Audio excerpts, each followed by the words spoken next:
这个选举才拄啊结束，但是2年后要来选县市长的人马已经步出台面了。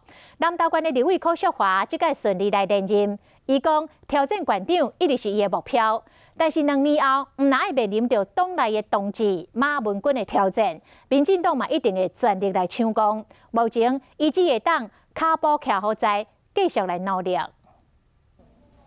南投第2选区立委柯淑华顺利连任，坐伫吉姆仔车扫过下票，讲到下一个目标，伊嘛明白的表示要挑战县长的宝座。就是希望还是可以在挑战南投县的县长，这是我们一路以来所走来的目标。但是我们必须要更加的步步为营。对2018年到2020年，伊2次变新组，实力愈超人，包含各路补选，看会出来伊向中央努力的企图心。但是外界嘛质疑，伊要甲重心放伫家己的选区。柯淑华强调，离目标还有2-3档，除了面对党内同志马文君的竞争，嘛要小心民进党来抢攻。